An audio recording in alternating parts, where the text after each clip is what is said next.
A kao što smo već pomenuli na početku emisije, danas se obeležava Svetski dan secesije, a grad koji obiluje ostvarenje.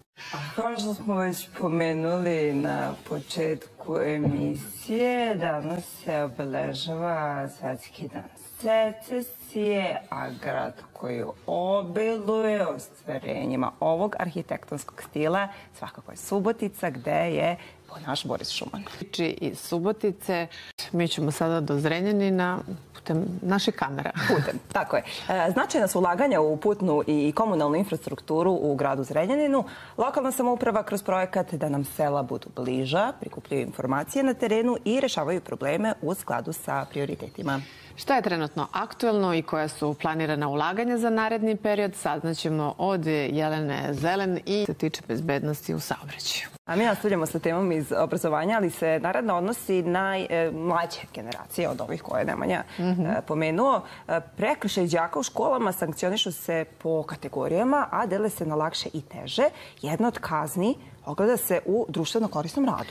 Međutim, postavlja se pitanje kako je ta vrsta rada postala način kažnjavanja. O tome u narednim minutima sa pedagoškinjom Elvirom Stefanović.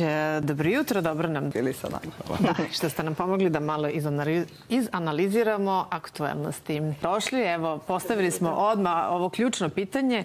Kako smo došli do toga da se humanitarni rad, društveno korisni rad smatra kaznom i da li je to kazna?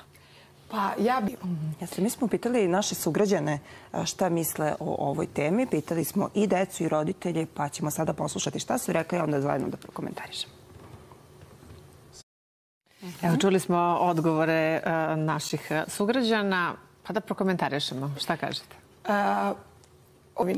Ako mora da učestvuje u popravci toga, onda može da shvati kako je teško i kako nije jednostavno. Problema koji se tiču roditeljskog prihvatanja od ove prihvatali. Jer ukoliko vi roditelju objasnite da sve što radite u školi, mi nismo u školi neke sudije koje, znači svako delovanje u školi mora da bude vaspitno i da ima za cilj da dete razume i perspektivu drugoga i posledice svog delovanja. A to je... Roditelji reaguju, ja ću da pitam kako deca reaguju na takvu meru. Pa nekima je baš drago. Ovo što su sada ispravili da su popravili. Sad, da li se to odvija za vreme u učestvovanju pripremi?